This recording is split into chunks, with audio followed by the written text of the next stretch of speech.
The average refund this filing season is more than $3,400. The Trump administration has issued more refunds in larger refunds than in any year of the history of our country. And I will allow Secretary Bessent to break down the numbers in greater detail. President Trump and Republicans in Congress have always believed that the American people know how to spend their money better than the government does. But what the American people must not forget is that every single Democrat in Congress voted against these tax refunds. The media has largely omitted this fact and other critical details in their stories covering the benefits of the Trump tax cuts. If the Democrats in Congress had gotten their way and blocked President Trump's historic legislation, Americans would have faced the largest tax hike in history, nearly $4 trillion. The average taxpayer would have seen a 22% increase in their tax rates. Democrats in Congress have proven over and over again that they are the affordability frauds who believe the government should keep more of the American people's hard-earned money.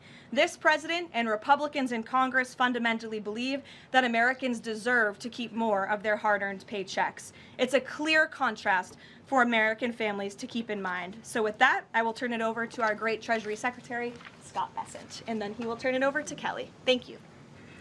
Good. Thank you, Caroline. I'm here to tell you that it has been a fantastic tax season. It has gone smoothly. It has gone efficiently from the point of view of the IRS, but most importantly, it's been a great tax season for the American people. Thanks to promises made, promises kept, through the working families tax cuts, the president has delivered the record refunds to the American people. More than 45% of the filers of the returns that we have seen have had at least one of the 4 president's signature policies. No tax and tips, no tax and overtime, the deductions for our great seniors, and the deductibility of interest on auto loans for American-made cars. And I will tell you that one of those that Americans have taken is no tax and overtime. And it's the American way. If you want to work longer hours, you get to keep more of your money. And with that, we are seeing, I want to encourage everyone out there watching today to change their withholding if they haven't already done so, because if you change your withholding, then you will get an automatic real wage increase on a weekly or a monthly basis, and you will be able to keep more of your money this calendar year. So with that, we have also seen with the Trump accounts, we have had 5 million families file for Trump accounts for their children. 1.2 million of those are eligible for the $1,000 seed bonus. So we look forward to that picking up more and more. For those of you who haven't done it, it's easy to remember, Form 4547. You can do it while you're filing your taxes. You can do it at any point during the year. We think this is going to be transformational in terms of financial literacy. This is Financial Literacy Month, and at Treasury and all over the administration, we are working with the American people, with American families, not only to give them more of their money, but to show them how to invest it in a safe, smart, and sound way. So with that, I will turn it over to Kelly. Great. Thank you, Scott, and good afternoon, everyone. Excited to be here on Tax Day, important day for small business because small business and their employees have real relief thanks to President Trump's working family tax cuts.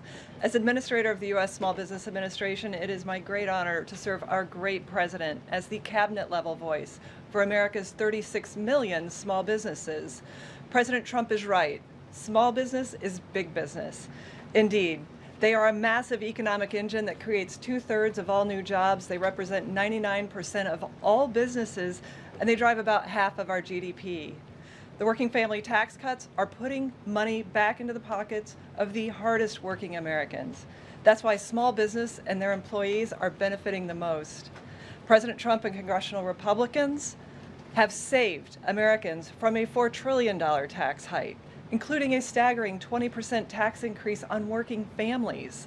It would have destroyed millions of jobs. Now, I've traveled the country from Maine to Alaska, and not a single worker, not a single small business asked to pay $1 more in taxes, yet every single congressional Democrat voted to raise taxes, not just on small businesses, on our workers, on our seniors, on hardworking families. Thankfully, Republicans united behind common sense policy of letting Americans, not Washington bureaucrats or fraudsters, keep more of what they earn. Now, so far, as you've just heard, 12 million small businesses have an average tax saving of $7,000. The 20% small business pass-through deduction is now permanent, offering them certainty to plan for the future and the rocket fuel to create 1 million new jobs. Eric Williams at Prince Manufacturing in rural Georgia, he specializes in fabrication and machining. This year, he's reinvesting his tax savings to hire 500 new employees. The provisions for 100% expensing of equipment, expansion, and R&D are also growing production to help us reclaim industrial dominance. At Blue Patriot Fab, which I visited this week in Omaha, the owners highlighted one of their newest buildings, and they call it the Big Beautiful Building because the tax cuts helped them build it. Made in America is back, and that's why the America worker is winning too. No tax on tips and overtime means that millions of employees are now rewarded, not punished, for working more. And it's already benefited, as you just heard, 31 million taxpayers. In Baltimore, John and Tony Minidakis are proud second-generation owners of Jimmy's Seafood. Now, with no tax on tips and overtime, their 200 employees know that coming into work means going home with more pay. And Wade, a CNC machinist that I met at Lehigh Valley Plastics in Pennsylvania, said he routinely takes on extra shifts, and now the tax cuts reward his extra effort. And the benefits aren't just for tax season. As you've heard, the Trump accounts are connecting young people from birth to the power of our free enterprise system. With 529 savings accounts and Workforce Pell for trade schools, we're now training the next generation of skilled workers to fill millions of open jobs at small businesses. So in closing, America is open for business again. Yet every Democrat voted no on the very tax relief that is restoring Main Street, that is putting more money back into the pockets of hardworking families. Small businesses are rebounding from years of Biden inflation, decades of unfair trade, and massive regulatory overreach. But thanks to President Trump's tax cuts, they now talk about expansion, hiring plans, and generational opportunity. This is America First in action. Lower taxes, rising wages, and a thriving Main Street. Now millions of Americans are getting their largest tax refund ever, and Main Street is getting historic tax relief to keep the American dream alive. Thank you. Good. And before we take questions, I want to provide some numbers for you all. So tax day statistics as of April 12th, over 53 million filers, nearly 45% claimed one of President Trump's signature tax cuts. The average tax cut for filers benefiting from one of President's new tax cuts is over $800. Over 6 million filers have claimed no tax on tips with an average deduction of $7,100. Over 25 million filers have claimed no tax on overtime with an average deduction of $3,100.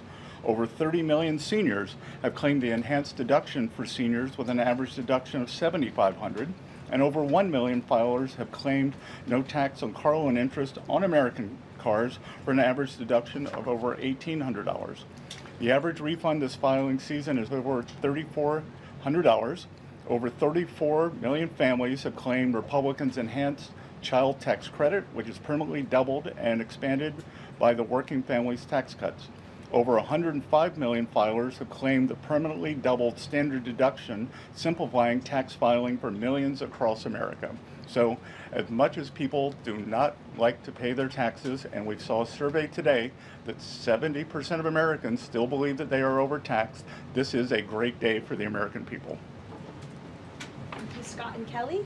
We'll now open it up to questions. You're welcome to ask me questions or either of the great cabinet officials next to me. And we'll start, as always, with our new media seat. Mr. Posobiec, why don't you kick us off? Thank you, Caroline. Secretary Bessent, if I may, there's been this media narrative out there that while we see the data on tax refunds, that it's not good enough, that the tax season has been too soft What is your response to this media narrative regarding the tax refunds? Look, it's been an incredible tax season.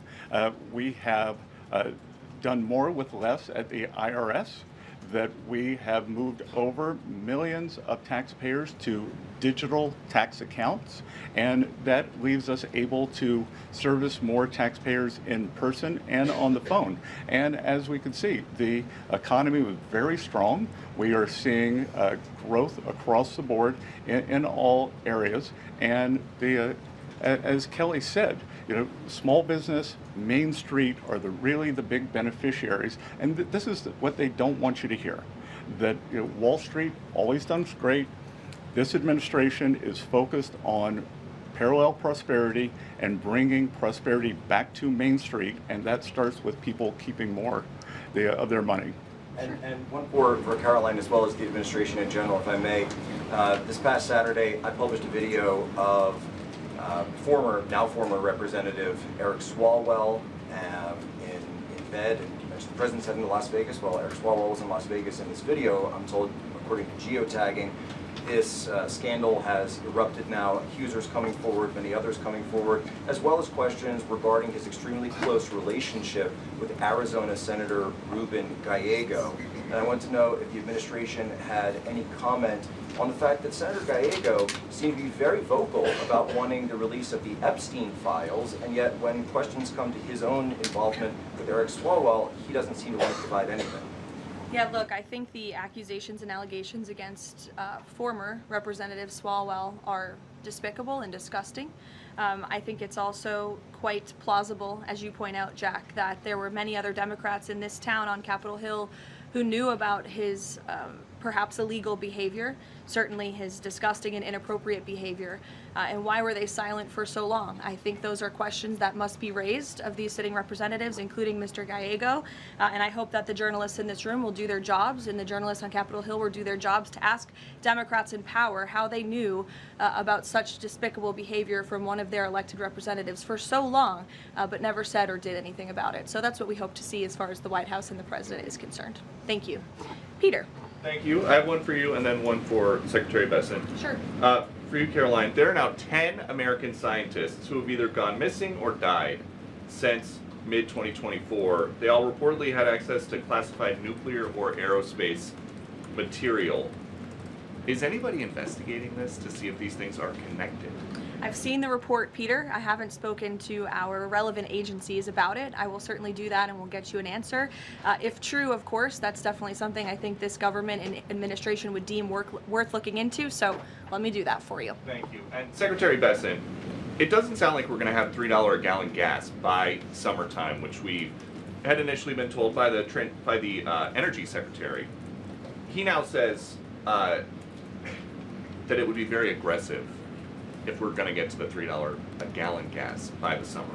So when are we really going to get $3 a gallon gas?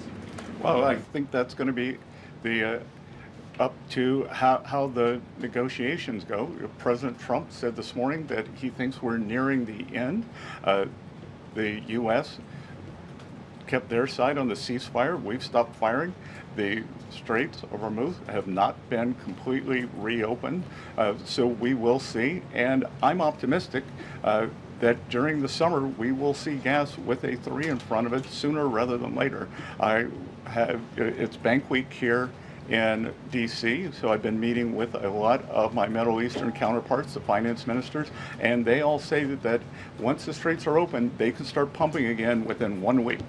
So not by summer, like Memorial Day, but maybe by Labor Day? Again, I'm optimistic that sometime between June 20th and September 20th that we can have $3 gas again. And as I said this morning too, we are going to be watching the gas stations because they raise prices very quickly when when the crude oil prices went up. We hope they'll bring them down just as quickly as crude oil prices have come down, which they've come down substantially just in the past 10 days. Great. Sure. Thank you so much, Caroline. Can you give us an update on the president's thinking on the next attorney general? A lot of names have been going around, like Ron DeSantis, Rudy Giuliani, Ed Martin. They're being floated as contenders. What qualities is the president looking for in a new AG? And will there be accountability for what many have described as weaponization within Biden's office when he was the president? Sure. Well, certainly ensuring that there's accountability for the weaponization of justice that took place under the Biden administration is a top priority for this president.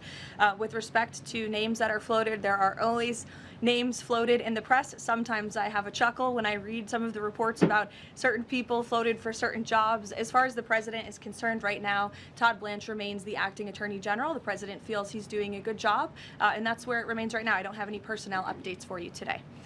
Annie. Thank you, Caroline. I have a question for you and also for the Treasury Secretary. First of all, there was an interview that Dr. Mehmet Oz did recently where he described the president's views on his own diet. He said that he argued that diet soda is good for him because it kills grass. And if you pour it onto the grass, the grass is killed and it therefore must kill cancer cells. I'm wondering if you can, was this sort of an accurate description of how the president sees? Look, as we all know in this room, I think you know the president has a very good sense of humor. It's one of his most underreported characteristics, I would say. I have heard him tell this joke before. I think the Wall Street Journal should get a better sense of humor. And then another one for you. Has the president filed his taxes and is he going to release them publicly? It's actually a very good question. I have not inquired with the president directly about his own taxes, but I'm happy to do so, and we'll get you an answer on that. Secretary Bessent, I have filed my taxes.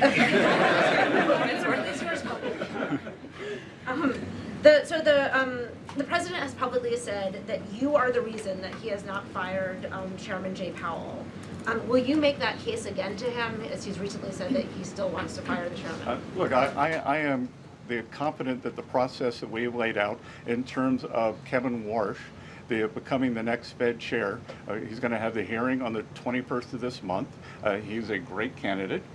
We know that the Republicans on the Senate Senate Banking Committee are aligned in that, and I am very optimistic that Kevin Warsh will be the chair of the Fed on time, and that will be a moot question.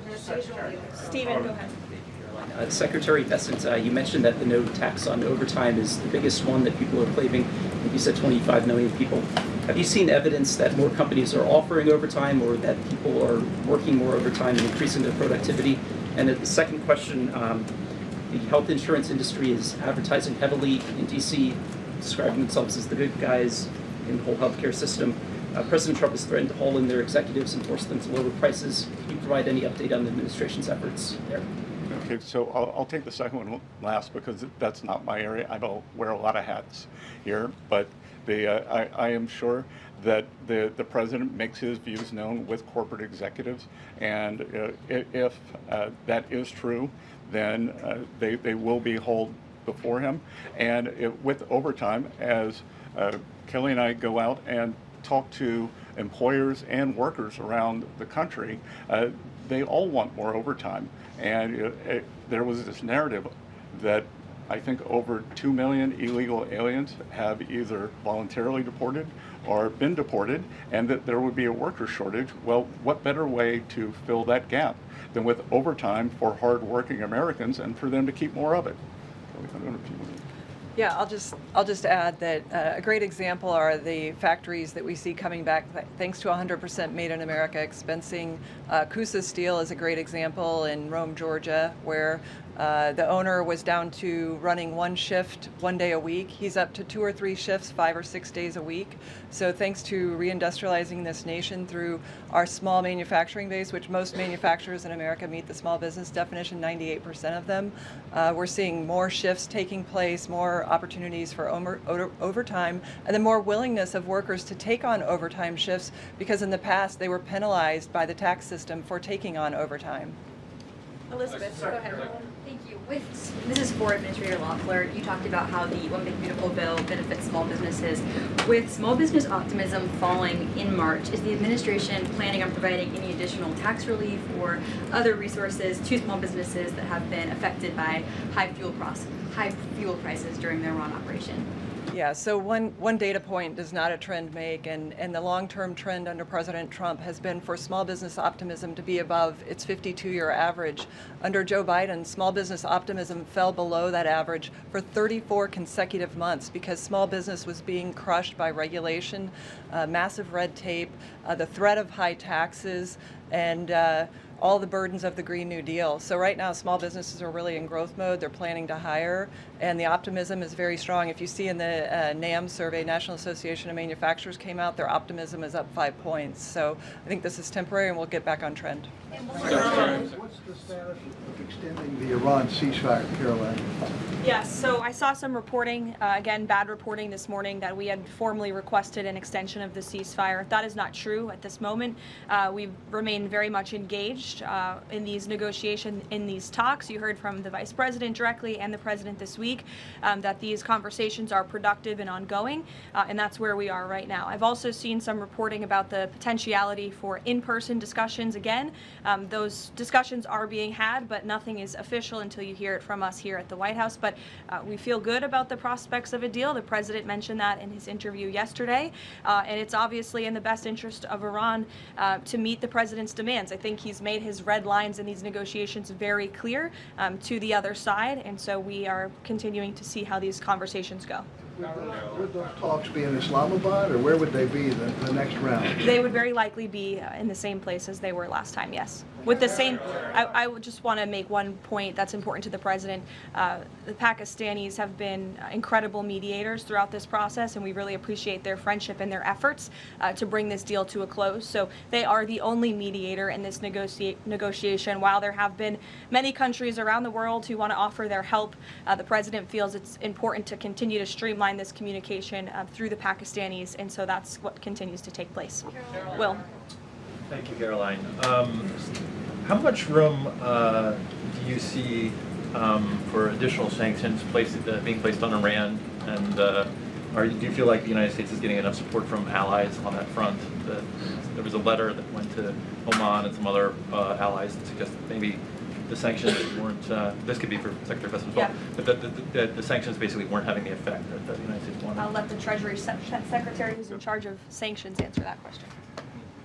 Yeah, I think that's not a correct characterization. Yesterday, we announced Operation Economic Fury, and we, for over a year, we have had maximum pressure on the Iranians, both on blocking payments into the Iranian state and going after the accounts of the IRGC. One of what may prove to be fatal mistakes that the Iranians made was bombing their GCC neighbors, and who are now willing to be much more transparent in terms of the funds, or do a deeper dive in investigating the funds that are held within their banking systems. So we have pushed out to them the request that we want to freeze more funds of the leadership of the IRGC and any members of Iranian leadership. The other thing that we have done is we have told countries that if you are buying Iranian oil, that if Iranian money is sitting in your banks, we are now willing to apply secondary sanctions, which is a very stern measure, and the Iranians should know that this is going to be the financial equivalent of what we saw in the kinetic activities. Is this an example of expanding the war economically as opposed to militarily? Is this another phase in the... Exactly. Secretary, what was the coordination? Any update on the insurance program, the U.S. reinsurance program for ships and tankers sailing through the Strait of Hormuz? Any update on that, sir? Well, it's now up to $40 billion. It's run through the DFC, and we are waiting for the ships to be able to get some semblance of normality, and then they can come to the DFC and our private sector partners and request the insurance. And what do you tell private shipping companies out there right now nervous about this whole thing, saying, wondering if they should even get near the strait? What's that? What do you tell to encourage shipping companies to do business through the strait?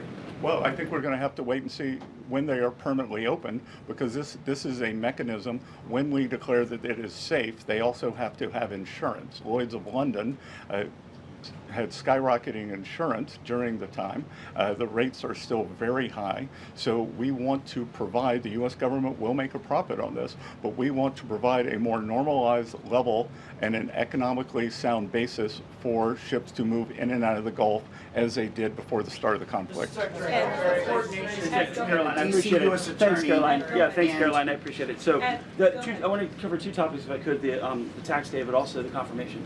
So, the confirmation hearing set for next week for Kevin Warsh, but Senator Tom Tillis is still a no, and he's holding firm on that. How are you going to win over Senator Tillis to get this confirmation out of committee? Look, I'm sure Senator Tillis wants to do the best thing for the Federal Reserve, for the American people.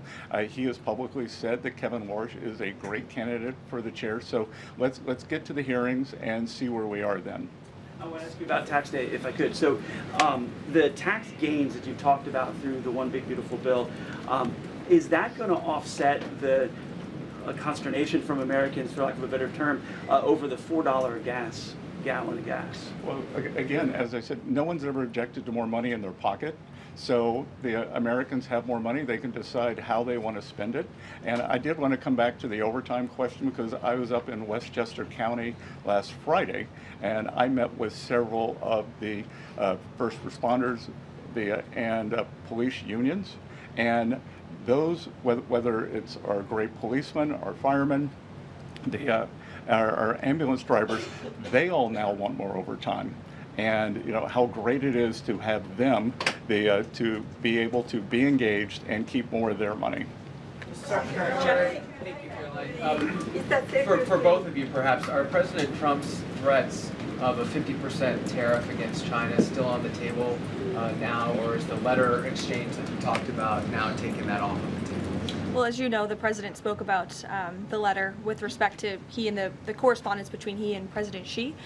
President Xi assured the president that they are not supplying Iran with weapons throughout this conflict, and that assurance was made to the president. It's obviously something the administration keeps close tabs on with respect to tariff. You have any update on that, Mr. Secretary? I don't have an update on the tariffs, but I do have an update on sanctions. Iran used to be the largest state sponsor of terrorism. China was purchasing more than 90% of their oil, which is about 8% of China's energy needs. We believe this blockade in the Straits, there will be a pause of Chinese buying, but I will tell you that 2 Chinese banks received letters from the U.S. Treasury. I'm not going to identify the banks, but we told them that if we can prove that there is Iranian money flowing through your accounts, then we are willing to put on secondary sanctions. And are you, Nick, go ahead. Thank you, Caroline. Go ahead, Nick. Just a quick follow-up.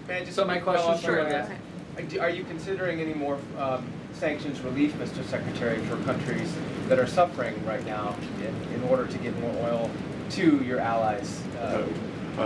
We will not be renewing the general license on Russian oil, and we will not be renewing the general license on Iranian oil. Because again, that was oil that was on the water prior to March 11th. Right. So all that has been used. Thank you, Nick, go ahead. Questions for the Treasury Secretary. As you both noted, 53 million Americans have used one of these new tax exemptions the president enacted. Can you speak to not only the relief that's bringing specifically working class Americans like waiters, bartenders, overtime workers, but also the impact this is going to have on the economy? Well, a couple of things there is I can tell you, I think Kelly's very popular, but I think with service workers, I may be the most popular cabinet secretary in D.C. because when I show up, a doorman, not so much bartenders, but waiters, waitresses, they all say, thank you for no tax on tips. Again, I was in a diner up in Westchester County, and this is a home run in terms of what's happening with these folks.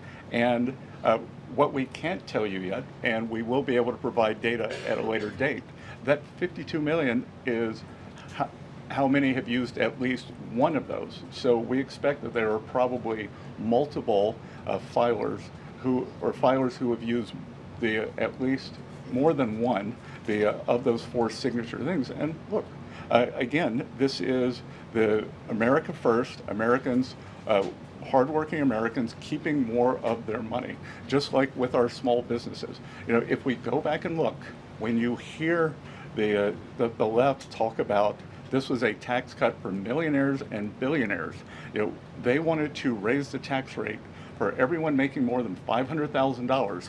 That is a small business killer. I have one question for the Secretary and then the Administrator. Mr. Secretary, since we're on the topic of China a few minutes ago, we are a little over a year past Liberation Day, the tariffs. The goods trade deficit with China has dropped sharply. Are those gains sustainable, and are you worried about any retaliatory actions that could go against those gains? I actually think we're going to be building on those gains in terms of the trade deficit dropping with China. Since last summer, there's been great stability in the relationship, and really the keystone to the relationship is the strong respect that the two leaders have between each other. My experience has been when the communication is at the top, then we follow that directive and those wishes. We had the meeting in Busan, Korea. In October, we will be having the state visit in Beijing, and so I expect great stability in the relationship, but that doesn't mean that our trade deficit can't continue dropping. Go ahead. For the Administrator, I know that there are orders and shipments of factory equipment. They are at record highs.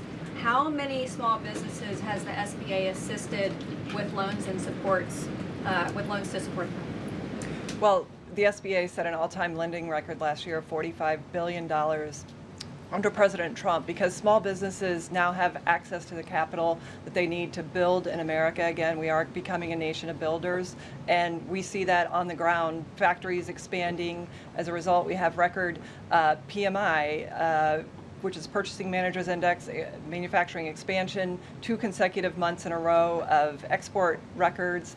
And so when you look at where our nation has come in terms of export-import imbalance, it's been unfair to the American worker and to American industry, and we're reshoring whole industries because of this tax bill. Libby. Libby, go ahead. Thank you, Caroline. I have 2 questions for you. The first one is about Iran. The second one's actually about United Airlines that I want to ask you about. So on Iran, is there a timeline for how long this blockade is going to remain in place in the Strait of Hormuz by the United States that President Trump has voiced to you or that you've heard among officials? Sure. I will never set timelines on behalf of the President of the United States, but with respect to the blockade, as you know, it has been fully implemented, and it's being enforced against vessels of all nations entering or departing Iranian ports. I want to make that point clear. I've seen some misreporting on that as well. This includes all Iranian ports on the Arabian Gulf and the Gulf of Oman. And our U.S. forces in the region are supporting the freedom of navigation for vessels that are transiting the strait to and from non-Iranian ports. So I know some in the press were confused about that. We are supporting the freedom of navigation, just not with respect to any tanker or vessel that would benefit the economy of Iran as these negotiations continue. So there was reports that the CEO of United proposed a merger with American Airlines. This would affect tens of millions of Americans. That was proposed in a meeting with President Trump. Was that a merger that he has voiced any kind of support of? It's not anything that we have a position on or anything we're commenting on. I know it's an idea that has been proposed by private industry, but it's not something the President or the White House have an opinion on or are weighing in on at this time. John, go ahead. Thanks a lot, Caroline. This is for Secretary Bessent. On Monday of next week, importers can start requesting claims for tariff refunds. And my understanding is $127 billion eligible for refunds. What's that process look like? How can a porter and an importer request such a refund going forward? That's not being run out of Treasury. We will just be the paymaster, so that's being run out of CPB. Yep. And so explain that process. I understand you're not running it. How does that process actually work? If you're an importer, you paid these tariffs, the Supreme Court found that those tariffs were illegal. What's the process for them to get back that money? Well, they would be in touch with the CPB, and I think the number you're quoting is so that's the amount who have already requested refunds. So they are already in the chute, and we'll see what the timeline is for that. Will that affect the U.S. economy, all of those refunds coming out of the U.S. Treasury? Again, we'll have to see what comes out, and we'll have to see what the companies do with them. You know, just to be clear, thanks to the Supreme Court, some of this money is going back to China. So is that going to affect the U.S. economy? I don't know. A question for Secretary Bessent. Danny, go ahead. Mr. Secretary, you were quoted as saying in an interview earlier this week that it was worth a bit of economic pain for international security. Is that this administration's message to American voters with high gas prices that ahead of the midterms this year that it's worth the economic pain? Well, the message is the short-term volatility for long-term gain. And Danny, if I could add to that, you know, the president's been very clear, again, as the secretary just said, this is short-term disruption for the long-term strategic goal of the United States to ensure that the world's leading state sponsor of terror cannot obtain a nuclear weapon. That's a good thing for the American people. That's a good thing for people all over the world. And as the president and his economic and energy team have repeatedly stated, as soon as the operation and now the negotiations with Iran conclude and the strait is reopened, we do expect gas prices to decrease. And thank goodness we have a president and an administration that believes in American energy dominance in bringing down prices at the pump. Look at how gas prices decreased over the past year since this president was in office. It's a stark contrast to the previous administration and Democrats in this city who believe in hampering our domestic energy industry, who believe in importing our most precious resources, who believe in implementing policies that created the worst inflation crisis in history. So President Trump has built the greatest economy in the world before. He is doing it again. Of course, we have this short-term disruption, but again, it's for the long-term strategic goal of ensuring that these terrorists cannot possess a nuclear bomb. Jennifer. First, Secretary Bessent, on the Russian oil, I know the sanctions waivers have expired, but how much money did Russia benefit from that temporary sanctions rules? You initially said about $2 billion. Is that? It could have been $2 billion. We don't know. But again, let's think of a different world where oil spiked to 150, and they would have made a lot more by doing that, by pushing the Russian barrels that were already on the water. They were going to be sold. They were going to China no matter what. We pushed them to our allies. We helped stabilize the oil price. And as you can see, there were doomsday scenarios. Oil's going to 150. It's going to 200. It's going to $250. West Texas crude for the front month delivery is about $92 or $93 now. Thank you, everybody. I know we have two very busy cabinet secretaries with us here today. Before we do depart, just one final announcement. As you know, this year we celebrate America's 250th birthday. In honor of this historic occasion, President Trump and the Department of Interior will submit plans for the United States Triumphal Arch, which will be an architectural masterpiece to celebrate our history right here in Washington, D.C. This is a rendering of the Arch for you. Thank you, Peter. It's quite beautiful, as you can see, and this monumental arch will beam at 250 feet tall in honor of 250 years and stand on ground that is currently empty green space in Memorial Circle on Columbia Island, a man-made island in the Potomac River managed by the National Park Service. The United States Triumphal Arch will be outfitted with beautiful artwork and depictions celebrating the success of the American people over our 250-year history and the enduring triumph of the American spirit. Long after everyone in this room is gone, our children and grandchildren will remain inspired by this national monument. Beginning construction this year on the architectural arch is a fitting way to commemorate the 250th anniversary of American independence. Great nations build beautiful structures that cultivate national pride and love of country, and this triumphal arch should be a project that all Americans of all political persuasions can support, because it's a monument for every American to celebrate 250 years of our nation's proud history. And again, the plans for this will be submitted tomorrow. We'll have many more announcements with respect to our 250th anniversary in the coming months as we look forward to the 4th of July. Thank you very much, everyone. Have a great day.